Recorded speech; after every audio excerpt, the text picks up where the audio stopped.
ইমরানের মধ্যে আমার আল্লাহ বললেন, আমার নবীজি সাল্লাল্লাহু আলাইহি সাল্লাম যখন মক্কাতে গেলেন, মক্কাতে কাবার কাছে যেন পূজা করছে।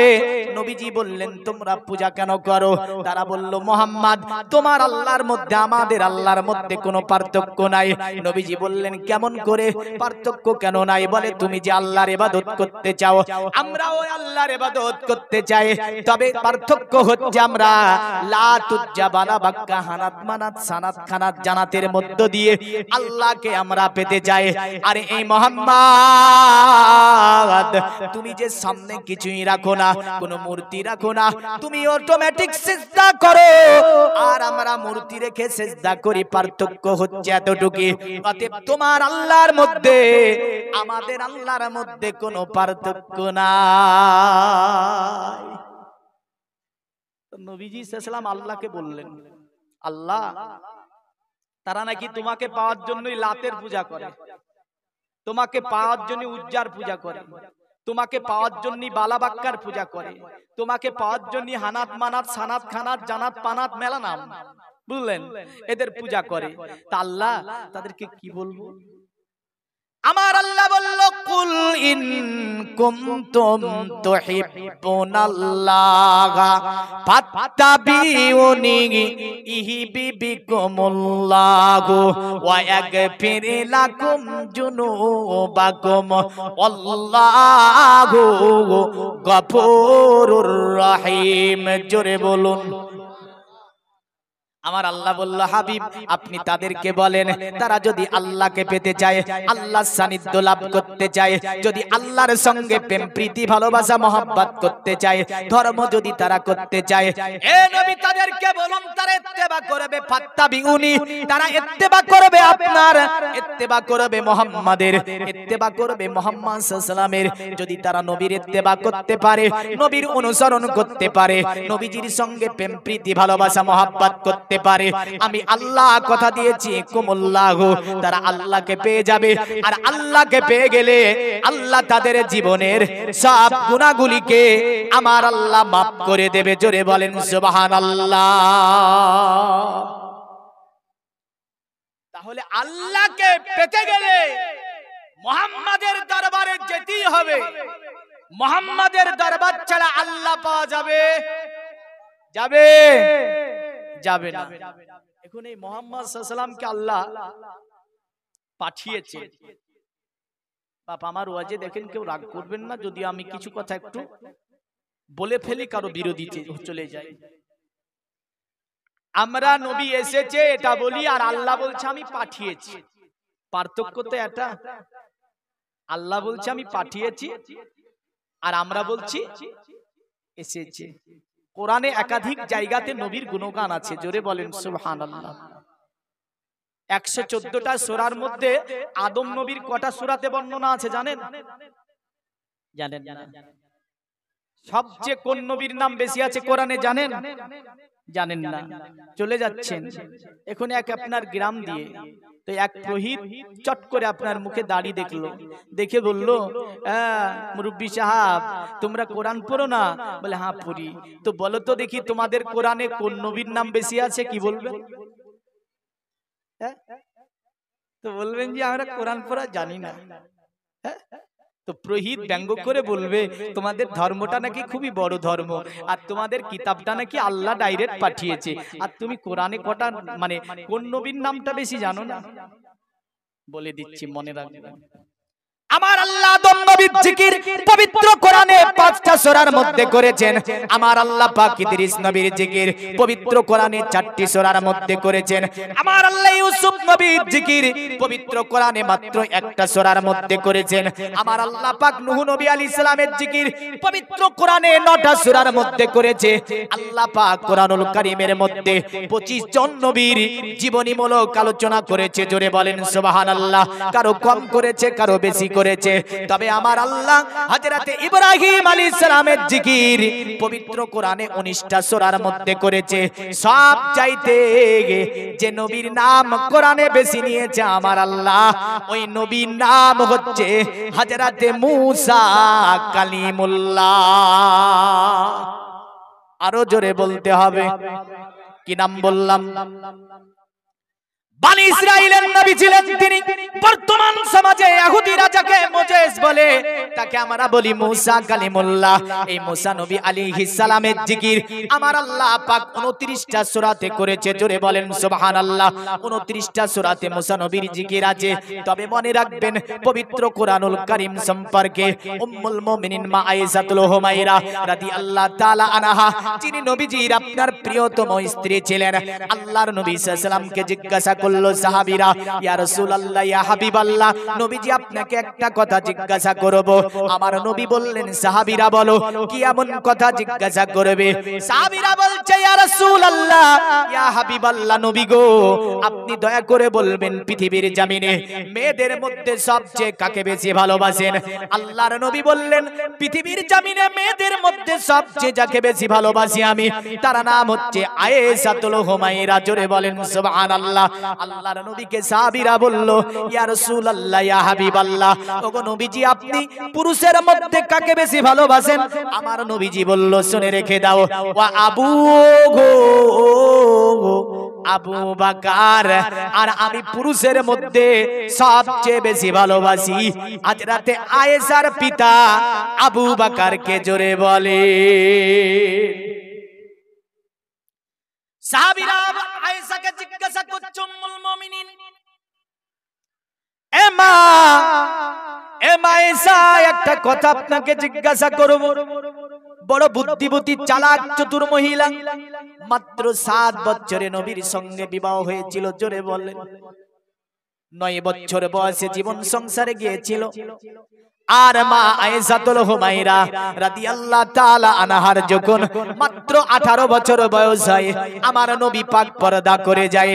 মাত্র 9টি বছর জীবন সংসারে সবচেয়ে মেয়েদের মধ্যে হাদিস বেশি বর্ণনা করেছে মা আয়েশাতুল হুমায়রার সমান হাদিস পৃথিবীর জমিনে কোন নারী বর্ণনা করতে পারেনি।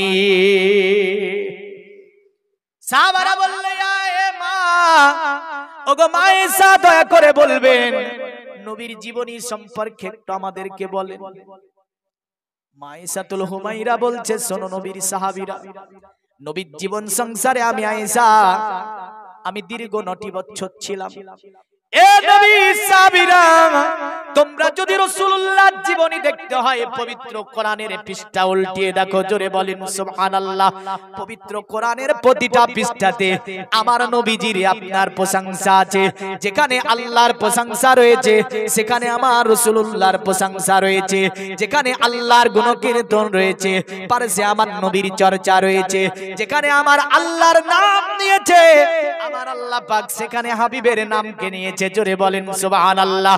বোঝা গেল আল্লাহ জিকির যেখানে, নবীর জিকির সেখানে, আল্লাহর তারিফ যেখানে, নবীরও তারিফ সেখানে। তাই মা আয়েশা বললেন, শুনে রেখে দাও, তোমরা আল কোরআন খুলে দেখে নাও যে নবীর জীবনী পুরা কোরআনে ভরা আছে। আল্লাহুম্মা সাল্লি আলা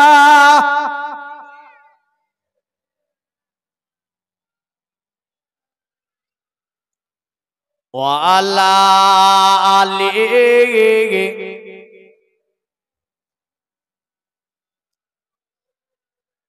দুনিয়ার মুমিন মুসলমান, আল্লাহর নবী সাল্লাল্লাহু আলাইহি সাল্লাম দুনিয়ার জমিনে এসেছিলেন। আমার আল্লাহ পাক কোরআনুল কারীম দিয়ে বলছে, তিলকার রাসূলু ফাদ্দালনা বাদাহুম আলা বাদিম মিনহুম মান কাল্লামাল্লাহু ওয়া রাফা বাদাহুম দারাজাত। আমি আল্লাহ পাকে ধরাতে অনেকগুলো নবী রাসূল পাঠিয়েছি। আমি আল্লাহ একজন নবীকে দ্বিতীয় জন নবীর উপরে আমি ফাজিলাত দিয়েছি, একজন নবীকে দ্বিতীয় জনের উপরে আমি আল্লাহ শ্রেষ্ঠতা দান করেছি। আমার আল্লাহ বলছে, শোনো দুনিয়ার মানব, এমন নবী রাসূল দুনিয়াতে পাঠিয়েছি যাকে আমি আল্লাহ কালিম বলেছি। জোরে বলেন সুবহানাল্লাহ। আর একটু জোরে বলতে হবে। আমার আল্লাহ বলল, যাকে আমি কালিম বলেছি,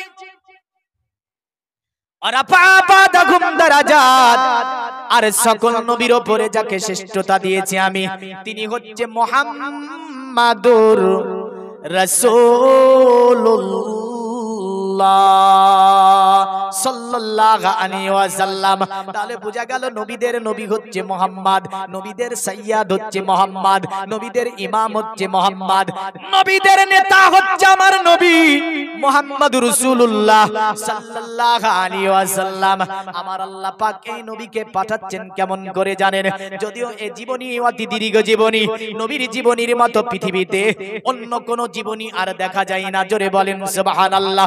কারণ মাইকেল এইচ হার্ট আমেরিকার বিখ্যাত একজন বিজ্ঞানী, যিনি খ্রিস্টান ধর্মের, তিনি একটি বিশ্ববাসীকে কিতাব দিয়ে গেলেন। কিতাবের নামকরণ করলেন দি 100 কিতাব। বর্তমান বাজারে বাংলাতে লেখা আছে, পড়ে নেবেন।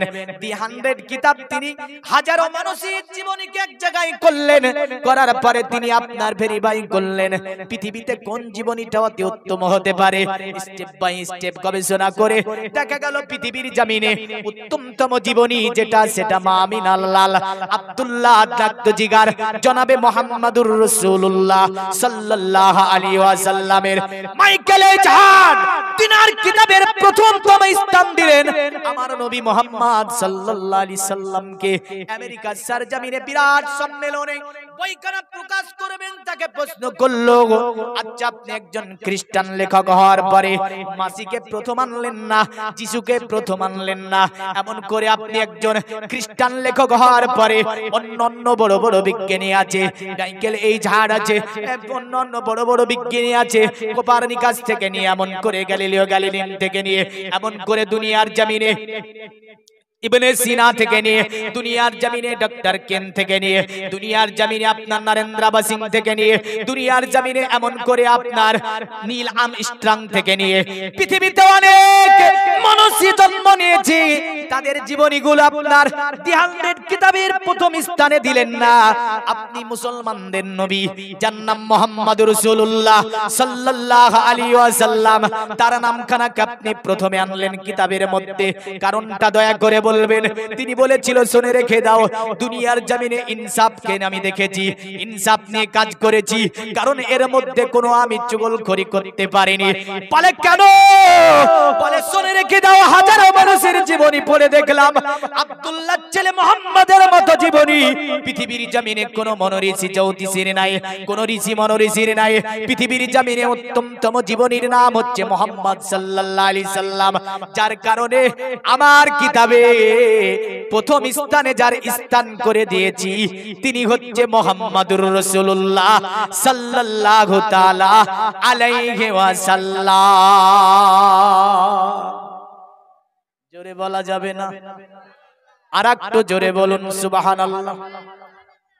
তাহলে নবীর জীবনী নিয়ে কিছু কথা বলি, যেহেতু ঈদে মিলাদুন নবী হ্যাঁ না, তো নবীজি সাল্লাল্লাহু আলাইহি সাল্লাম প্রথমে তৈরি হলেন। তা আল্লাহ বলছে অনেক নবী রাসূল পাঠিয়েছি, সকলের তরে যাকে শ্রেষ্ঠতা দান করেছি তিনি মুহাম্মদ সাল্লাল্লাহু বলেন বলেন সাল্লাল্লাহু আলাইহি ওয়াসাল্লাম। সকল নবীদের উপরে শ্রেষ্ঠতা দিয়েছে আল্লাহ এই নবীকে। এই নবীকে আল্লাহ পাঠাবে, তা আমার আল্লাহ বলছে দেখেন সুন্দর করে, قد جاءكم من الله نور وكتاب مبين। আরো জোরে বলেন। কোরআন পড়া জানেন না বাপ? জানেন? এই জায়গাটি তো কমতি আছে, কোরআন পড়া জানে না, আর বলে মৌলভী সাহেব সংসারে কোনো উন্নতি নাই, সংসারে কোনো আয় নাই, সংসারে শুধু শুধু অসুখ বিসুখ এ ও লাগিয়ে আছে, একটা তাবিজ করে দেন না, বলে না, একটা তাবিজ করে দেন যাতে করে এগুলো থেকে মুক্তি পাওয়া যায়। আরে ওই সংসারে যদি প্রতিদিন কন্টিনিউ কোরআন পড়ে ওই সংসারে অভাবন্টন আসবে না। জোরে বলেন। যে পরিবারে খোদার কসম প্রতিনিয়ত কন্টিনিউ যে বাড়িতে কোরআন পড়া হবে ওই বাড়িতে কখনোই অভাবন্টন স্পর্শ করবে না। রাসূলের হাদিস, নবীজি সাল্লাল্লাহু আলাইহি সাল্লাম বলছেন যে বাড়ির গেটের উপরে সকাল বেলায় দাঁড়িয়ে বলবে হালা, আমাল এবার দিয়ে দিচ্ছি, করতে পারবেন তো? নবীজি হাদিসে বলছেন যে বাড়ির গেটের উপর দাঁড়িয়ে সকাল বেলায় বলবে লা হাওলা ওয়ালা কুওয়াতা ইল্লা বিল্লাহিল আলিয়্যিল আযীম লা ইলাহা ইল্লা আনতা সুবহানাকা ইন্নী কুনতু মিনাজ জালিমিন। 10 বার। কয়বার পড়বেন? আরে কিছু নিয়ে যান, মধ্যে মধ্যে এগুলো দিব, বুঝলেন?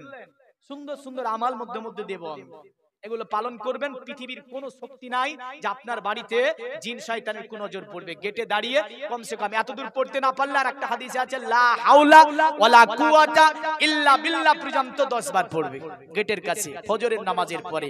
ওই বাড়িতে রাসূলুল্লাহ বলেছেন অভাবন্টন স্পর্শ করবে না। আল্লাহ 99টা রোগ থেকে ওই বাড়ির মানুষকে হেফাজত করবে।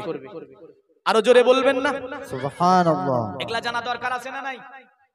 হ্যাঁ, দরকার আছে। তাহলে এই যেখানে এসেছেন আপনি আমার মুখের দিকে চেয়ে বসে আছেন, কিয়ামতের দিন আল্লাহ আমারে জিজ্ঞাসা করবে তুই তো ওখানে গিয়েছিলি, মানুষগুলো তোর মুখের দিকে চেয়ে বসেছিল, কি দিয়ে এসেছিস বল? আমি কি বলবো?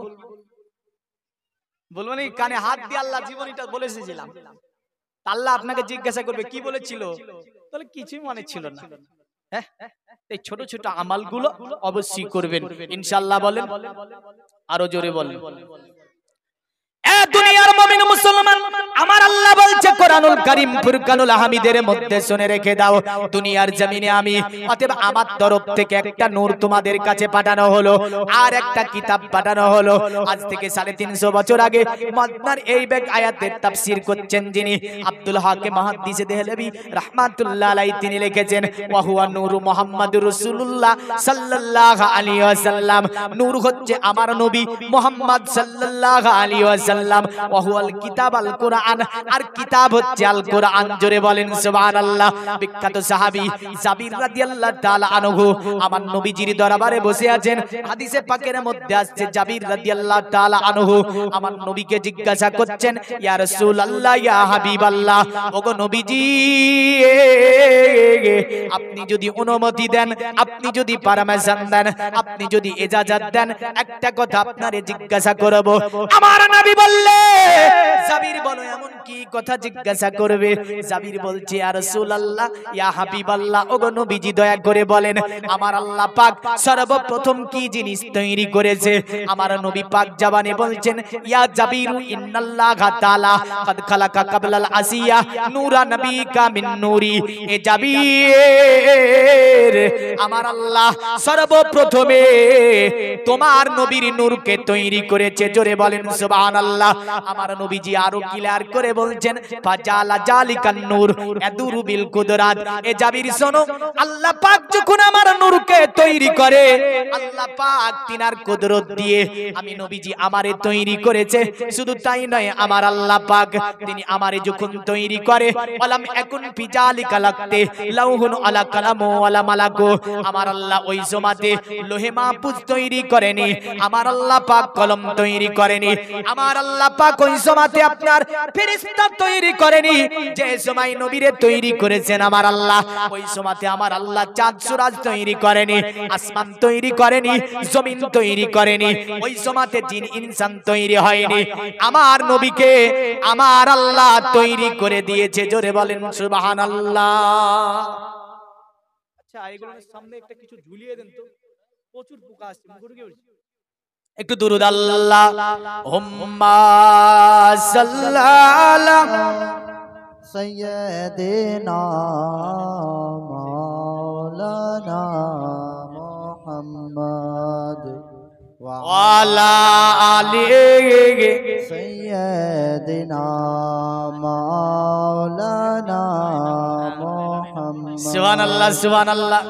এ দেখেন ভাই এসে বলছি মনি সাহেব একটা গজল শোনান, এবার তারপর আওয়াজ করেন, শুনবেন? জি জি বলবো জি ইরশাদ। একদিন তোমারি নাম মসজিদে হবে এলান। জোরে বলুন সুবহানাল্লাহ। যেটা শুনতে চেয়ে যার একটা আবার অর্ডার আছে আর একটা গজলে ওটা বলে দেবো পরে। একদিন তোমারি নাম মসজিদে হবে এলান, একদিন তোমারি নাম মসজিদে হবে এলান।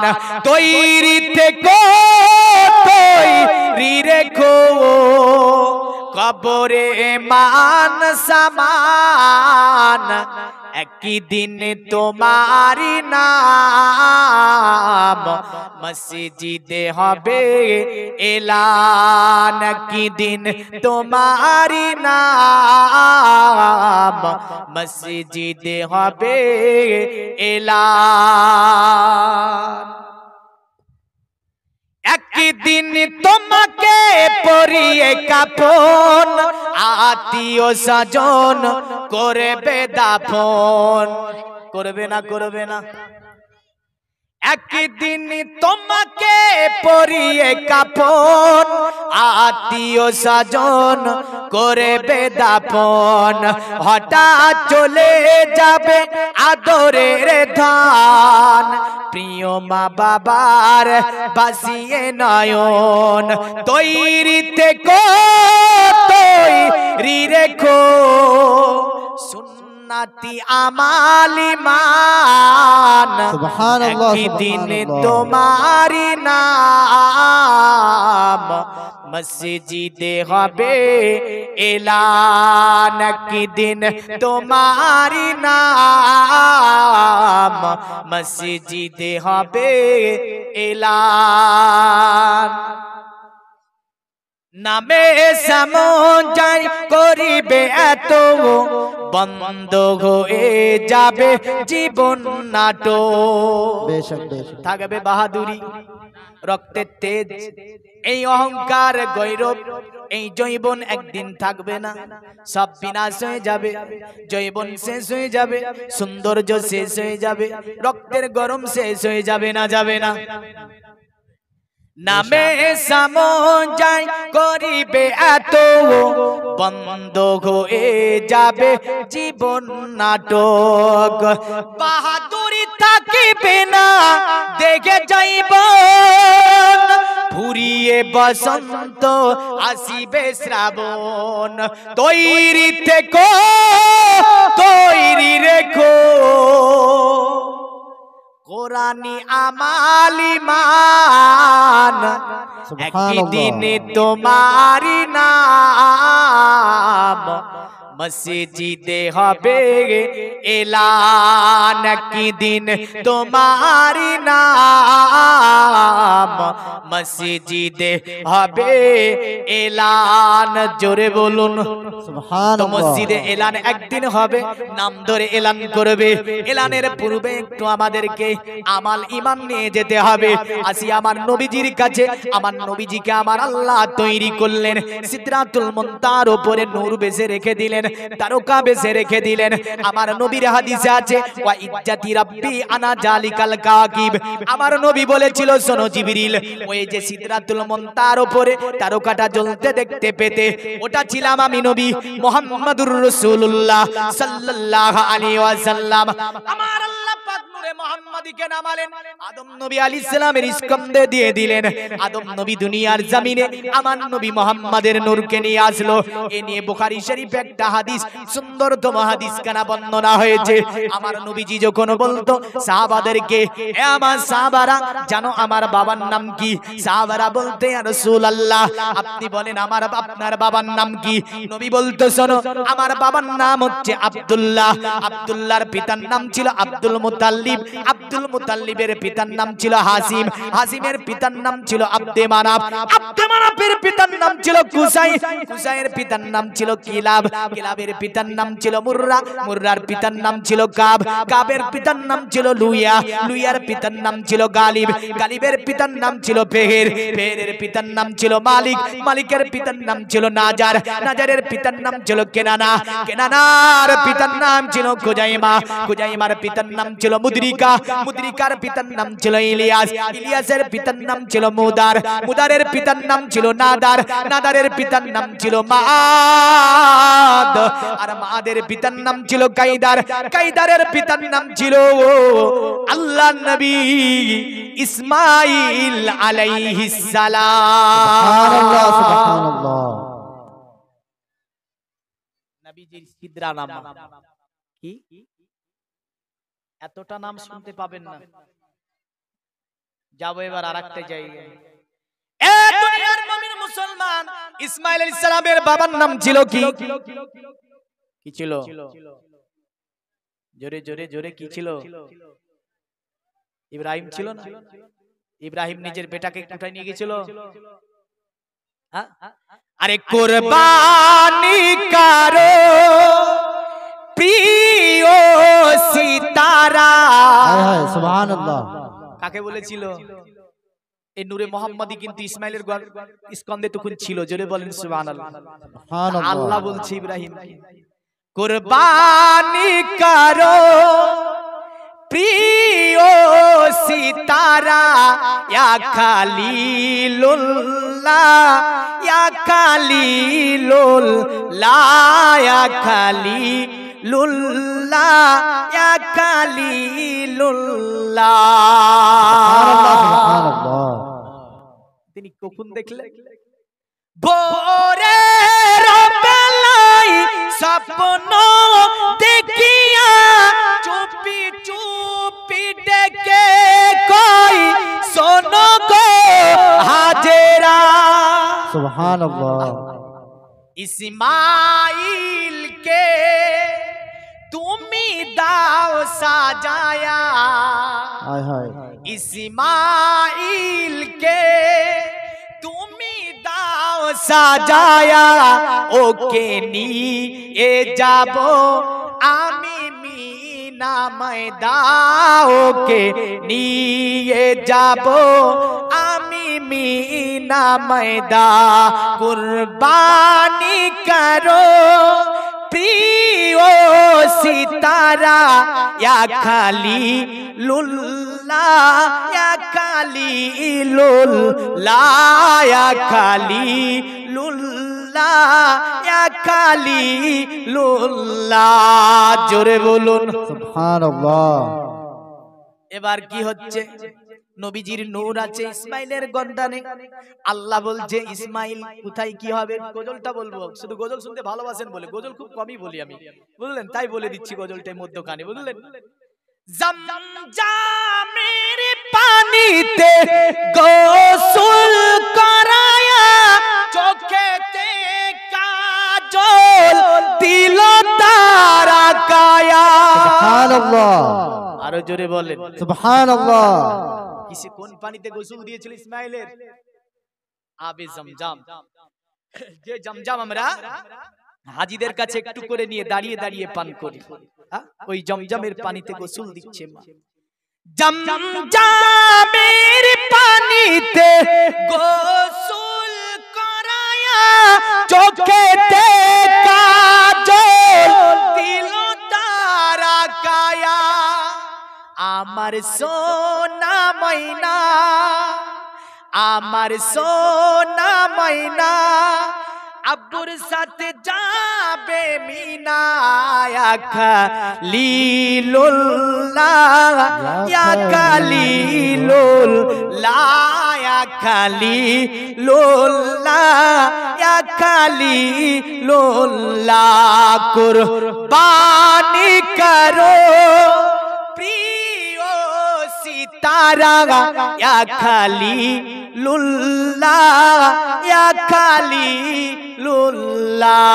মোহাব্বতে আল্লাহ হুম্মা সাল্লি আলা সাইয়্যিদিনা মাওলানা ওয়া আলা আলি সাইয়্যিদিনা মাওলানা মুহাম্মদ। পৃথিবীর মুমিন মুসলমান, আল্লাহর নবী ইসমাঈল আলাইহিস সালামের বাবার নাম ছিল ইব্রাহিম আলাইহিস সালাম। ইব্রাহিম আলাইহিস সালামের বাবার নাম ছিল আপনার ইব্রাহিম আলাইহিস সালামের বাবার নাম ছিল তারিক, তারিকের বাবার নাম ছিল নাকু, নাকুর বাবার নাম ছিল সারু, সারুর বাবার নাম ছিল রাউ, রাউর বাবার নাম ছিল তাতা, তাতার বাবার নাম ছিল আবির, আবিরের বাবার নাম ছিল সালেহ, সালের বাবার নাম ছিল মুস্তাফাজ, মুস্তাফাজের বাবার নাম ছিল শাম, আর শামের বাবার নাম ছিল আল্লাহর নবী নূহ আলাইহিস সালাম। জোরে বলেন সুবহানাল্লাহ। পবিত্র কোরআনে নূহ নবীর নাম অনুসারে একটা সূরার নামকরণ করা হয়েছে সূরাতুন নূহ। নবী নূহ আলাইহিস সালামের পিতাও ছিল মাতাও ছিল।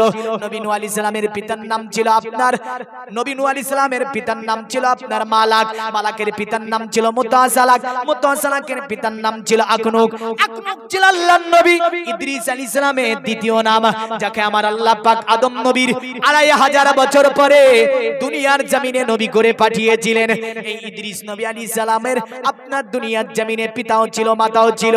ইদ্রিস আলাইহিস সালামের পিতার নাম ছিল ইউরাদ, ইউরাদের পিতার নাম ছিল মাহালাবিল, মাহালাবিলের পিতার নাম ছিল আনুয়াস, আনুয়াসের পিতার নাম ছিল কাইতান, কাইতানের পিতার নাম ছিল শীস নবী আলাইহিস সালাম, আর শীস নবী আলাইহিস সালামের পিতার নাম ছিল আল্লাহর নবী আদম আলাইহিস সালাম। नारे तकबीर, नारे रिसालत, मसलके आला हजरत, जश्न ईद मिलादुन नबी, नारे तकबीर, नारे रिसालत। বোঝা গেল ওই দিকে আর যাওয়া যাবে না, যাবে গো ওদিকে আর যাবে? আদম আলাইহিস সালামের বাবা ছিল, মা ছিল। আমার আল্লাহ এইভাবে ৯০ জন স্কন্ধ আপনার পার করে মক্কাতুল মুকাররমার সরজমিনে বড় সুন্দর আপনার চেহারা, আদর্শবান যুবক, এমন করে আপনার চরিত্রবান যুবক। এই যুবকের নাম আর অন্য কেউ ছিল না, এই যুবকের নাম ছিল আব্দুল্লাহ। আমার আল্লাহ পাক আব্দুল্লাহর পেশানিতে নূরে মুহাম্মাদিকে মুনতাকিল করে দিলেন। আমার আল্লাহ জিবরিলকে বলে, এ জিবরিল, আমার নবীকে আমি দুনিয়ায় পাঠিয়ে দেব, কারণ নবীজির পিতার স্কন্ধে আমি আল্লাহ নূরে মুহাম্মাদি দিয়ে দিয়েছি। আব্দুল্লাহ এত চরিত্রবান ছিল, আব্দুল্লাহ যখন রাস্তা দিয়ে চলতো পা যুগলের দিকে তাকিয়ে চলতো। আব্দুল্লাহ চেহারা এত সুন্দর ছিল। আব্দুল মুতাল্লিবের প্রিয়তম ছেলে, সবচেয়ে বেশি বেশি ভালোবাসতো আপনার আব্দুল্লাহকে দেখার জন্য মক্কা সম্ভ্রান্ত পরিবারের সুন্দরী মহিলারা গেটের কাছে দাঁড়িয়ে থাকতো। আব্দুল্লাহ আমি রাস্তা দিয়ে যাবে, আর আব্দুল্লাহকে আমরা এক নজর দেখব, কারণ এত সুন্দর ছেলে, কারণ তার মতো ছেলে আর মক্কাতে দেখা যায় না।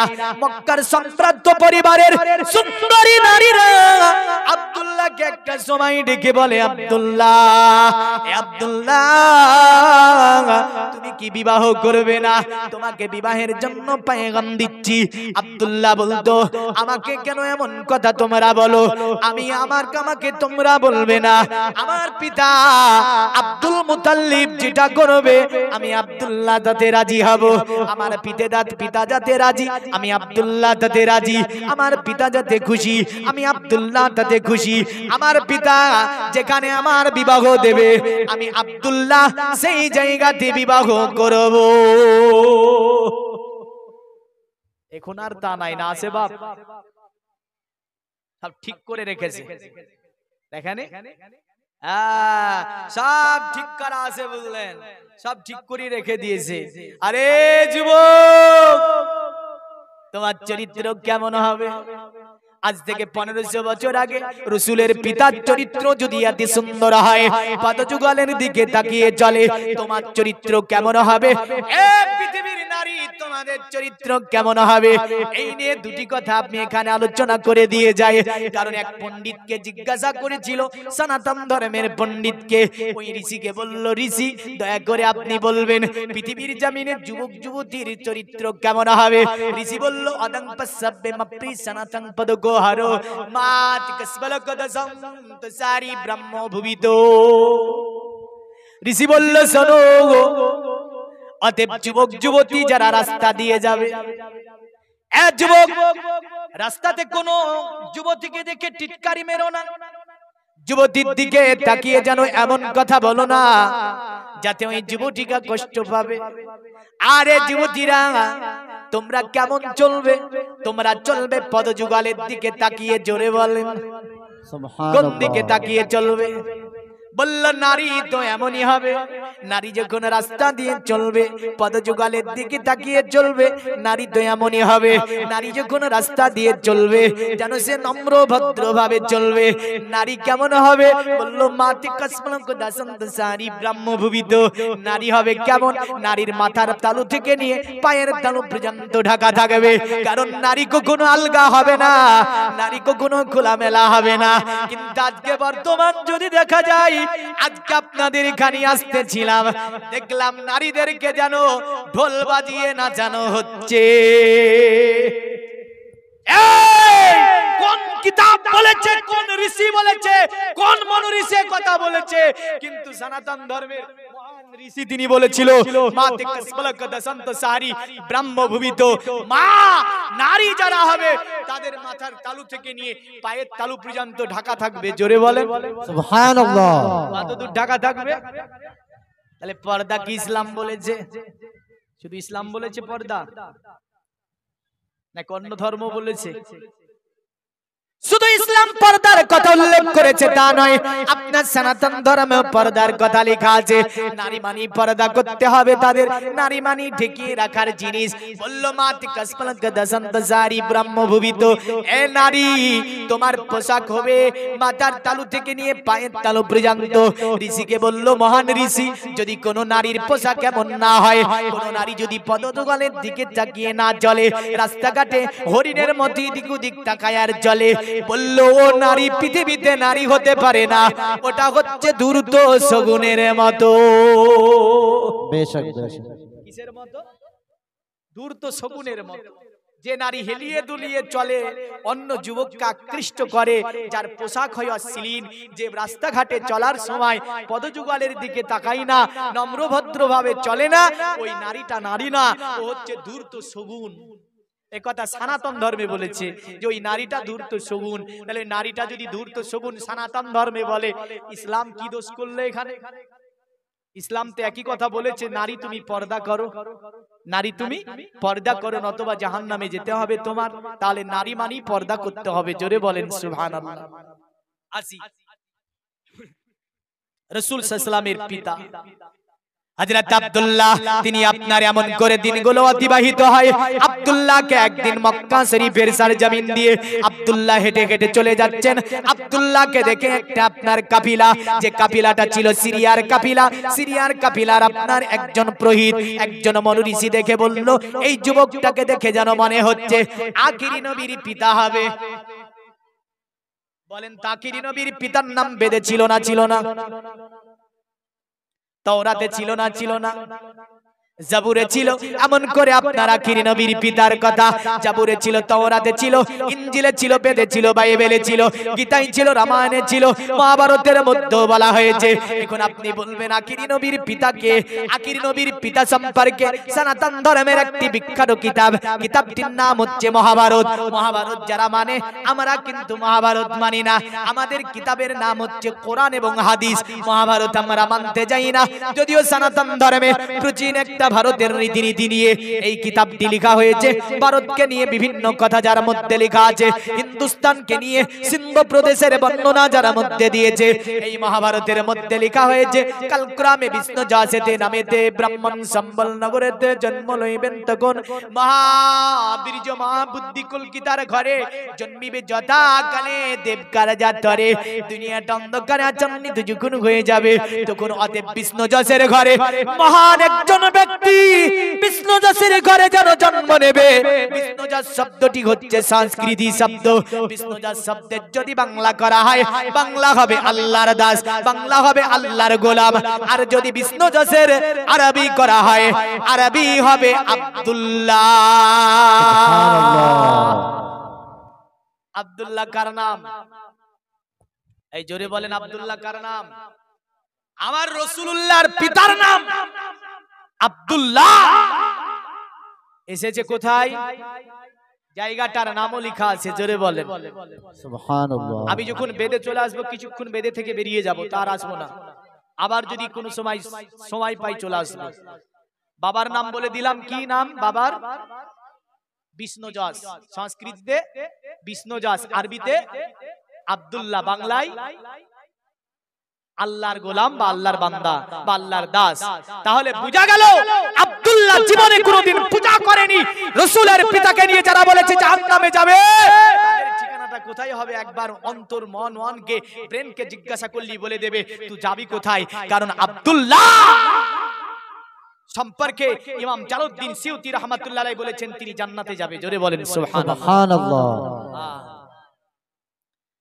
পণ্ডিতকে বলল, মহান পণ্ডিত আপনি দয়া করে বলবেন তাহলে ওই জায়গাটার নাম কি হবে যেখানে তারে পাঠানো হবে?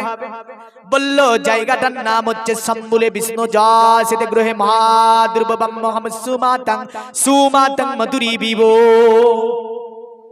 জায়গাটার নাম হবে সম্বুল। জোরে বলেন। সম্বুল শব্দটি হচ্ছে সংস্কৃতি শব্দ। সম্বুল শব্দের যদি বাংলা করা হয়, বাংলা হবে আমানতের এলাকা, শান্তির শহর। আর যদি আরবি করা হয়, আরবি হবে ওয়াহাদাল বালাদিল আমিন। আমানতের শহর হচ্ছে মক্কা, শান্তি শহর হচ্ছে মক্কা। যাকে আরবিতে বলতে গেলে বলতে হবে ওয়াহাদাল বালাদিল আমিন। আর যদি আপনার বাংলায় বলতে যাই আমানতের শহর, শান্তির শহর। আর যদি সংস্কৃতে বলতে হয়, বলতে হবে সম্বুলে। জোরে বলেন সুবহানাল্লাহ। পণ্ডিত বলল শোনো, আসবে সম্বুলে, কারণ তিনি সম্বুলে জন্মগ্রহণ করবে। অতঃপর পণ্ডিতকে বলল, পণ্ডিত দয়া করে তুমি বলবে ওই ছেলেটার নাম কি হবে? কোন ছেলেটা? বিষ্ণুদাসের ছেলের নাম। বল্লনারা song song সুদিষ্টি jump song সপ্রতস্তমাং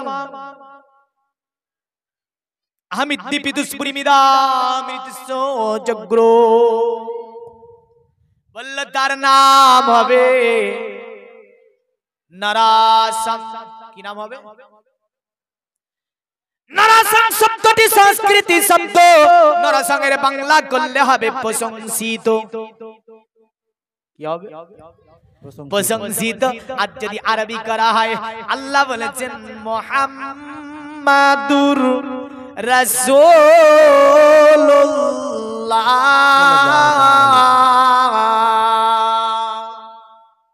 Muhammad হচ্ছে আমার রাসূল। জোরে বলেন সুবহানাল্লাহ। তো নাম হবে আরবিতে মুহাম্মদ। মুহাম্মাদের বাংলা করলে হয় প্রশংসিত, আর আরবি করলে হয় মুহাম্মদ, আর সংস্কৃতি করলে হবে নারাসা। প্রশংসিত মানে তার নাম হবে প্রশংসিত। পণ্ডিত বলল তারে যদি বুঝতে অসুবিধা হয়, জানতে অসুবিধা হয়, বলে কি হবে? মধ্যবর্তীতা দেবা দক্রান্তে প্রাকৃতিতা বিষ্ণং বক্কে সদামিদা শাস্ত্রী চশ্রিতা। যার নামের প্রথম অক্ষর হবে মা আর শেষ অক্ষর হবে দা। বিষ্ণং বক্কে সদামিদা শাস্ত্রী চশ্রিতা। যিনি পৃথিবীর জমিনে আসার পরে গরুর গোশত ভক্ষণ করাকে সর্বকালের জন্য শাস্ত্র অনুযায়ী বৈধ ঘোষণা করবেন, তিনি বেদ অনুযায়ী শেষ ঋষি হবেন। তাকে মান্য করা জাতি ধর্ম বর্ণ নির্বিশেষে অপরিহার্য হবে। তাকে মানলে ধর্ম হবে, আর তাকে না মানলে ধর্ম হবে না। আল্লাহুম্মা সাল্লি আলা সাইয়্যিদিনা মাওলানা মুহাম্মদ ওয়া আলা আলি सैयदना मौलाना मोहम्मद। अरे खुशबू खुशबू मीठा मीठा दयार नबीजीर नाम। सुभानअल्लाह। जोरे बोलबेन ना सुभानअल्लाह। আর একটু জোরে বলা যাবে सुभानअल्लाह। खुशबू खुशबू मीठा मीठा दयार नबीजीर नाम।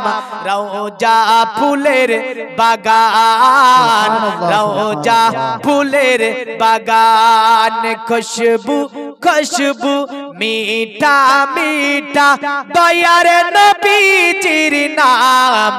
রওজা ফুলের বাগান, রওজা ফুলের বাগান। গাউস কিরামের কি নাম? কাশিলা গ্রামের অলি গলিতে কতই না দোমধাম। সুবহানাল্লাহ, আরো জোরে বল সুবহানাল্লাহ। কাশিলা গ্রামের অলি গলিতে কতই না দোমধাম। রওজা ফুলের বাগান, রওজা ফুলের বাগান, খুশবু খুশবু মিঠা মিঠা দয়ার নবীজির নাম। রওজা ফুলের বাগান, রওজা ফুলের বাগান। আল্লাহ আল্লাহ নূরি তাজাল্লা চমকাই পিয়ার গলিতে, দয়ার নবীজির গলিতে। জোরে বল আল্লাহ আল্লাহ নূরি তাজাল্লা চমকাই পিয়ার গলিতে, কাশিলা গ্রামের গলিতে, কাশিলা গ্রামের গলিতে। আল্লাহ আল্লাহ নূরি তাজাল্লা চমকাই পিয়ার গলিতে, মদিনা শরীফের গলিতে, মদিনা শরীফের গলিতে। বাজি মে নুরানি, বাজি মে নুরানি, রাত নুরানি, দেখো জান্নাতের বাগান। সুবহানাল্লাহ, সুবহানাল্লাহ। नारे तकबीर, नारे रिसालत, मसलके आला हजरत, जश्न ईद मिलादुन नबी, नारे तकबीर, नारे रिसालत। अरे बाजी में नूरानी, बाजी में नूरानी, रात नूरानी, देखो जन्नतेर बागान। रौजा फूलेर बागान, रौजा फूलेर बागान, खुशबू खुशबू मीठा मीठा दयार नबीजिर नाम। रौजा फूलेर बागान, रौजा फूलेर बागान। नजीदी उहाबी,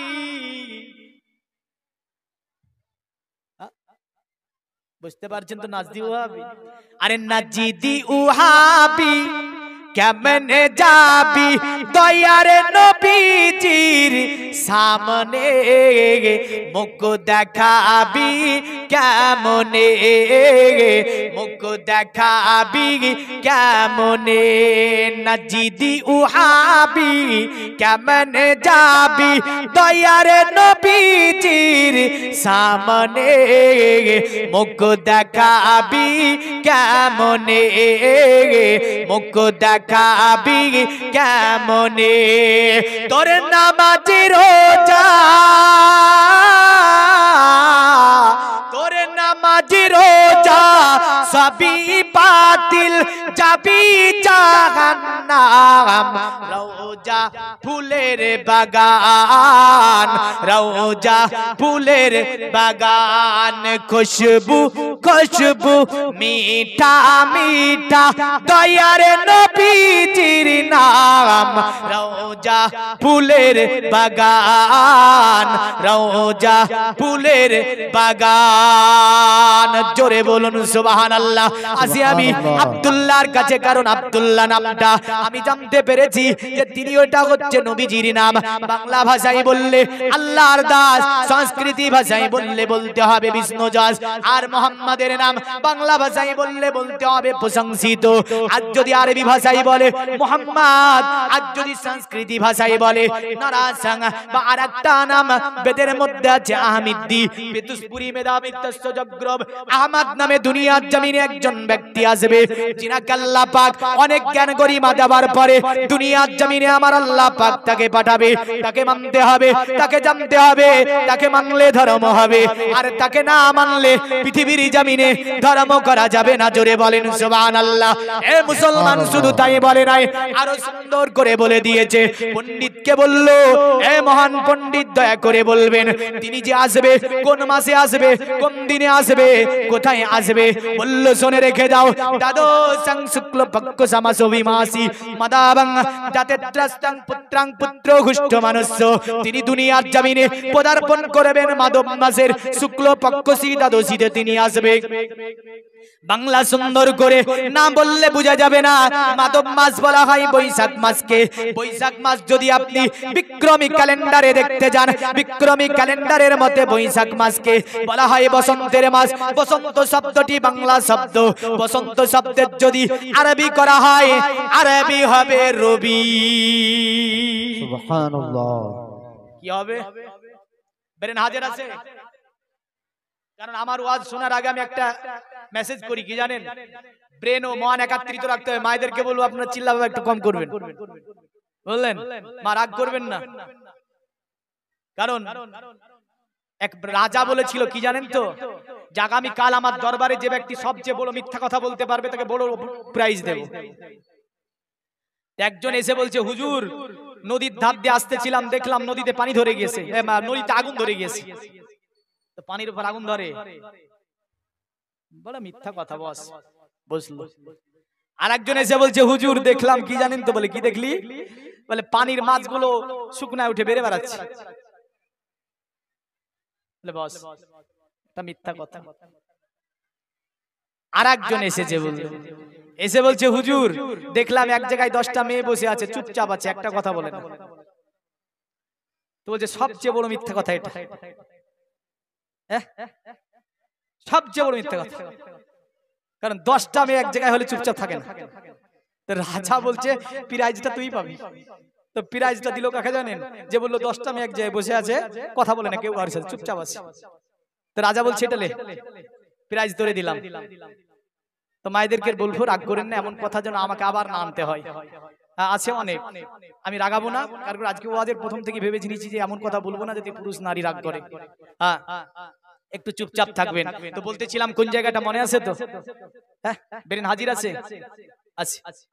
পৃথিবীর মুমিন মুসলমান আল্লাহর নবী সাল্লাল্লাহু আলাইহি ওয়াসাল্লাম দুনিয়ার জমিনে তিনি আপনার আসবে বলল মাধব মাসে, মানে আপনার বললাম বৈশাখ মাস। বিক্রমী ক্যালেন্ডারের মতে বৈশাখ মাসকে বলা হয় আপনার বসন্তের মাস।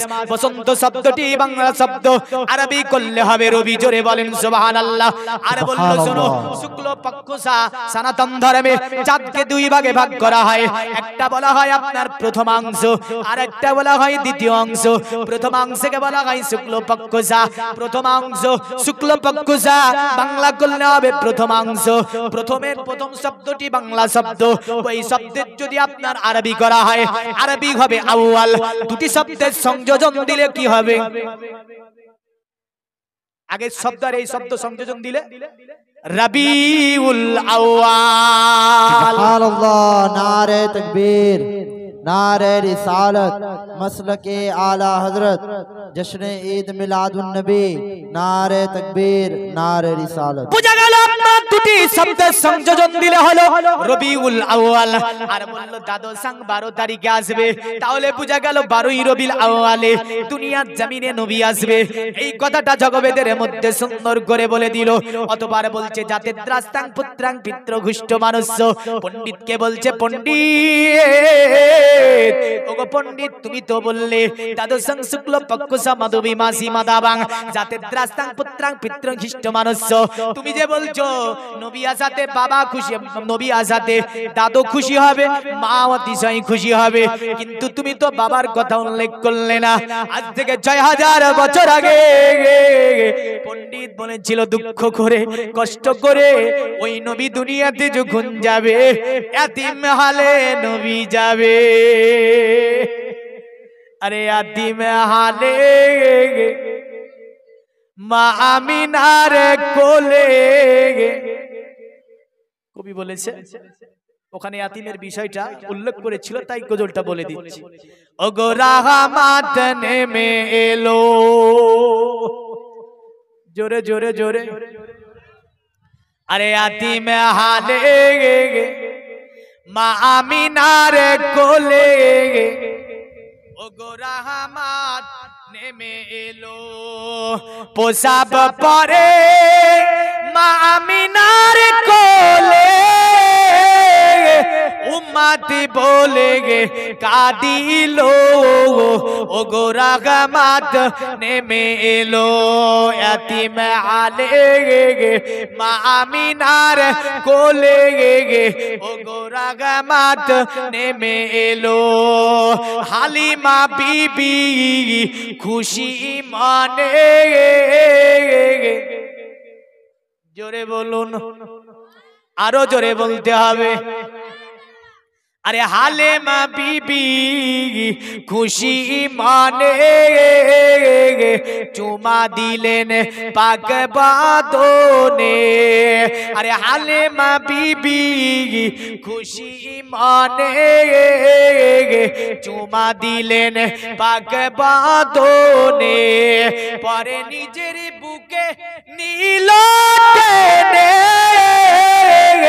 ওগো দুগুদ পান করালো ওগো রাহমাত নেমে এলো এতিম হালে মা আমিনার কোলে ওগো রাহমাত নেমে এলো আরে আপন পর সব মক্কাবাসী ব্যবহারে হলো খুশি আপন পর সব মক্কাবাসী ওগো ব্যবহারে হলো খুশি মুখে তাহার মুচকি হাসিয়ে সবার পরাণ জুড়ালো ওগো রাহমাত নেমে এলো এতিম হালে মা আমিনার কোলে ওগো রাহমাত নেমে এলো আল্লাহুম্মা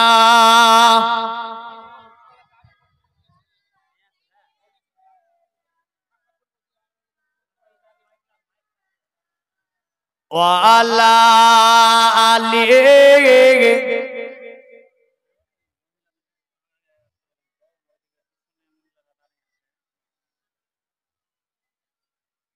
আচ্ছা মায়েরা একটু আগে আসবেন আপনারা মেহেরবানি করে আসবেন একটু করে আগে আসেন তো মহিলাদেরকে বলছি রাসূল আকরাম সাল্লাল্লাহু আলাইহি সাল্লাম থেকে একটা হাদিসও বলে দিই মায়েদের শানে ততক্ষণ একটু আগে আসবেন নবীজি আমার বিদায় হজ করছিলেন যখন সাপা পাহাড়ের উপর নবীজি দাঁড়িয়েছে বললেন আসেন আগে আসেন তবে বলবো জীবনে মারবে না আপনার স্বামী আপনাকে এমন হাদিস বলে যাব স্বামী মারবে না বুঝলেন যাদের স্বামী অত্যাচার করে যার স্বামী ধরে ধরে মারে তাদের জন্য হাদিসটা দিয়ে যাচ্ছি তো রাসূলুল্লাহ আমার সাপা পাহাড়ের উপর দাঁড়িয়েছেন দাঁড়ানোর পরে আল্লাহর নবী বলছেন কি জানেন একটু আগে আসেন যাক আল্লাহ নবী বলছে কি বলছিল কি জানেন নবী বললে পুরুষদেরকে ডেকে বলছে সকলে বলছে নবীর চেহারার দিকে তাকিয়ে নবী বলল শুনে রেখে দাও আমি তোমাদেরকে বলে যাচ্ছি তোমরা যেন স্ত্রীকে মারিবে না জোরে বলেন যে পুরুষ নারীর প্রতি অত্যাচার করে অন্যায় ভাবে তারে বলছি বিদায় হজ্জে নবীজি ডাইরেক্ট বলেছিল এই কথা এই পুরুষ খবরদার নারীদেরকে তোমরা মারিবে না একজন দাঁড়িয়ে বলছে ইয়া রাসূলুল্লাহ যদি আমার স্ত্রী এমন ভুল করে তারে কি আমি মারতে পারবো না নবী বললেন যদি তোমার স্ত্রী 100টা কাজ করে 99টা ভুল কাজ করে মাপযোগ্য যদি হয় একটা ঠিক কাজ করেছে ওটার বিনিময়ে 99টা ভুলকে তুমি মাফ করে দাও এ নারী শুনেছি কোনদিন সাহাবী বলল নবীজি যদি এমন ভুল করে আমার স্ত্রী তারে মারতে পারবো কিনা দয়া করে বলবেন আল্লাহর নবী বললে সাহাবী শোনো যদি তোমার স্ত্রী মাপযোগ্য না হয়, সেটা যদি তোমার মারের প্রয়োজন পড়ে, আমি নবী বললাম একটা মারিবে, দুটি মারিবে, তিনটি মারিবে, তিনটির অধিক নারীকে মারিবে না। জোরে বলুন ইনশাআল্লাহ। আর মারবেন? বলেন ইনশাআল্লাহ মারবো না। এই বলেন না ইনশাআল্লাহ মারবো না, মারবে? হ্যাঁ, কারণ নবী বলেছে একটা মারো, দুটি মারো, তিনটি পারলে মাফ করে দাও, তিনটির বেশি যেন মারিও না। খবরদার নারীর চেহারাতে মারিও না, মানুষের চেহারায় মারিও না, আল্লাহর নবী নিষেধ করেছে। জোরে বলেন সুবহানাল্লাহ। নারীকে রাসূলুল্লাহ সবচেয়ে বেশি ভালোবেসেছে। হাদিসে পাকের মধ্যে আছে রাসূলুল্লাহ একজন বৃদ্ধা নারীর হাতকে ধরলেন, এই মায়েরা একটু আগে আসবে, জায়গা ফাঁকা আছে, তোমাদের জন্যই শুনিয়ে দিচ্ছি কয়েক কটা বিষয়। কারণ মক্কা দিয়ে নবীজি যেতেছিলেন, বৃদ্ধা মা কাঁদতে কাঁদতে বেরিয়ে আসলো, নবী হাতটাকে ধরলেন, মা মা। তো বলছি মোহাম্মদ আলামিন? বলে হ্যাঁ। মা কাঁদছেন কেন? বলে মা কি হয়েছে, কাঁদছেন কেন আপনি? বলে মোহাম্মদ মক্কাতে নারীদেরকে জিন্দা পুঁতে দাফন করে দেয়, এটা কেমন করে সহ্য করব বলো বেটা? নবীজি আপনার হাত ধরে, নবীর চোখে পানি, নবী কথা দিল, মা আমি আলামিন বলে দিলাম, এই প্রথার যতদিন অবসান ঘটাতে না পারবো আমি রাসূলুল্লাহ দুনিয়া থেকে যাব না। নবী বললেন নে মা। আর আমি নবী বলে দিলাম, নারীদেরকে উচ্চ শিখরে আরোহণ করিয়ে দেব, নারীদেরকে আমি সমাজে স্থান করিয়ে দেব, নারীদেরকে আমি রাসূলুল্লাহ যে অত্যাচার হয়েছে নারীদের উপরে, তাই নবী বললেন রাগিমা আনফুহু, রাগিমা আনফুহু, রাগিমা আনফুহু। সাহাবী বলল কিলা মান ইয়া রাসূলুল্লাহ? নবী বললেন কলা মান আদরাকা ওয়ালিদাইহি ইনদাল কিবারু আহাদুহুমা আও কিলাহুমা সুম্মা লাম ইয়াদখুলিল জান্নাহ। নবীকে নবী বলছে তারা ধ্বংস হয়ে যাক, তাদের নাকগুলো ধুলাই দূষিত হয়ে যাক। সাহাবী বলছে কিলা মান ইয়া রাসূলুল্লাহ? উনি কে যিনি ধ্বংস হয়ে যাবে, যার নাক ধুলাই দূষিত হবে? নবী বললেন কলা মান আদরাকা ওয়ালিদাইহি ইনদাল কিবারু আহাদুহুমা আও কিলাহুমা। নবী বললেন যে পৃথিবীর জমিনে বুড়া বাপ মা পেল, জান্নাত পেল না, ওই ব্যক্তি ধ্বংস হয়ে যাক, ওই ব্যক্তির দুনিয়াতে থেকে কোনো লাভ হবে না। সুবহানাল্লাহ। আরো জোরে বলতে হবে সুবহানাল্লাহ। এ মা, তোমাদেরকে নবী কোথায় স্থান করালো, এই নিয়ে আরেকটা হাদিস তোমাদের শুনিয়ে যায়। হাদিস শরীফের রাবি জাহিমা রাদিয়াল্লাহু তাআলা আনহু, আন জাহিমা তাজাইলান নবী সাল্লাল্লাহু আলাইহি ওয়াসাল্লাম। নবীজির দরবারে জাহিমা সাহাবী আসলো। জাহিমা সাহাবী আসার পরে বলছে, অতএব জাহিমা সাহাবী এসে বলছে, আরাতু আন আকজু ইয়া রাসূলুল্লাহ ইয়া হাবিবাল্লাহ, ওগো নবীজি আমি যুদ্ধ করতে যেতে চাই। নবী বললেন এ জাহিমা, তুমি যুদ্ধ তো কেন যেতে চাও? জাহিমা বলল নবীজি জান্নাত অর্জন করার জন্য। আমার নবী বললেন অতএব তুমি কেন যেতে চাও? জাহিমা বলল ইয়া রাসূলুল্লাহ, আমি মনে দূর পরিকল্পনা করেছি, যুদ্ধ করে শহীদ হয়ে জান্নাতে যাব। আমার নবীজি সাল্লাল্লাহু আলাইহি সাল্লামকে তিনি বললেন ওয়াকাজিতু আস্তাসিরুকা ইয়া রাসূলুল্লাহ, আপনার মতামতটা দয়া করে আপনি আমারে বলবেন, আমি যুদ্ধ করতে যেতে পারবো কিনা? নবীজি বললেন ক্বালা মালা উম্মি, এ জাহিমা দুনিয়াতে কি তোমার মা বেঁচে আছে? সাহাবী বলল ইয়া রাসূলুল্লাহ ইয়া হাবিবাল্লাহ ক্বালা নাম, আমার মা দুনিয়াতে বেঁচে আছে। নবীজি বললেন ক্বালা আলজিমুহা, অতএব তোমার মায়ের খিদমত তোমার উপরে অপরিহার্য করো।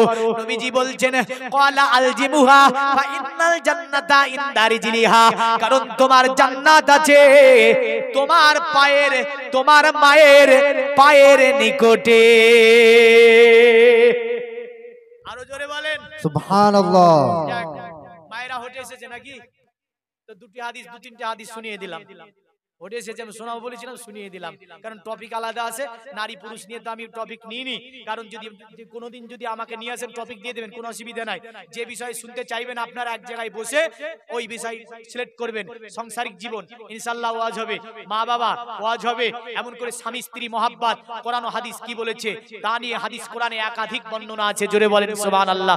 আসি একটুখানি নারীদের যে মর্যাদা রাসূলুল্লাহ করিয়ে দিয়েছে, সমাজে একটা উচ্চ শিখরে নারী তোমাকে আরোহণ করিয়েছে, তোমার সম্মান, তোমার শান, তোমার মর্যাদাকে রাসূলুল্লাহ বাড়িয়ে দিয়েছে। নবীজি সাল্লাল্লাহু আলাইহি সাল্লাম শুধু তাই বলে নাই, তোমার 99টা ভুলকে একটা ঠিকের উপরে নবীজি maaf করার কথা বলেছে। জোরে বলেন সুবহানাল্লাহ। এ নারী, তুমি এটা মনে করো রাসূল সাল্লাল্লাহু আলাইহি সাল্লামের কোনো কন্যা ছিল না, কোনো পুত্র ছিল না, যদিও দুটো পুত্র হয়েছিল, ইন্তেকাল করেছিল বাচ্চানি অবস্থায়, নবীজির 4 জন কন্যা দুনিয়াতে ছিল। জোরে বলেন সুবহানাল্লাহ। এ নারী, তোমাকে আর কি মর্যাদা শিখাবে রাসূলুল্লাহ? নবীজি সাল্লাল্লাহু আলাইহি সাল্লাম বলে দিল, শুনে রেখে দাও নারী, তুমি এমন একটা জাতি, সকল বিশ্বের পুরুষের জান্নাত হচ্ছে তোমার পায়ের নিকটে। জোরে বলেন সুবহানাল্লাহ। সুবহানাল্লাহ। কেউ নিশ্চয় কোন মায়েরই সন্তান, ঠিক না ভুল? কেউ না কেউ নিশ্চয় কোন মায়েরই সন্তান। এই উপদেশকে নিয়ে বহু কথা আছে, আসি আমি ওই জায়গাটায়। আমি যে জায়গাটায় ছিলাম মনে আছে বাপ? নবীজি সাল্লাল্লাহু আলাইহি সাল্লাম কি বেশে আসবে বললো? এতিম বেশে। জোরে বলেন। দুনিয়ার মুমিন মুসলমান, ঘটনাটাকে একটু টান দিয়ে নিচের দিকে আনার চেষ্টা করব, কারণ আমার নবীজির সঙ্গে বিবাহ হয়েছিল হযরতে আমিনাতুস সাদিয়া। জোরে বলেন সুবহানাল্লাহ। আমিনার নাম বেদে আছে না নাই? আছে না? আছে। ঋষিকে বললে, ঋষি তুমি তো বাবার নাম বলেছো বিষ্ণুদাস, গ্রামটার নাম বলেছো সম্বল, ছেলেটার নাম বলেছো নরাসাং, এমন করে ছেলেটার পরিচয় দিয়েছো তুমি, কবে আসবে তা বলেছো তুমি। অতএব মহান ঋষি তুমি বলবে, অতএব ছেলেটার মায়ের নাম কি হবে? ঋষি বলল, শোনো, যে নারী নরাসাংকে জন্ম দেবে, নরাসাংয়ের যিনি মা হবে, ওই নারীটা বড় ভাগ্যবতী হবে। জোরে বলেন সুবহানাল্লাহ। কারণ যিনি মুহাম্মাদেরকে জন্ম দেবে, ওই নারীটা বড় ভাগ্যবতী নারী হবে। বলল, নাম কি হবে? বলল, দাদো সং শুক্ল পক্ষসা, নাম কি হবে? বলে সম্বলে বিষ্ণু জাসিত গৃহে মহা দুর্ব ব্রহ্ম অমসুমাতাং সুমাতাং মাতুরি বিবো।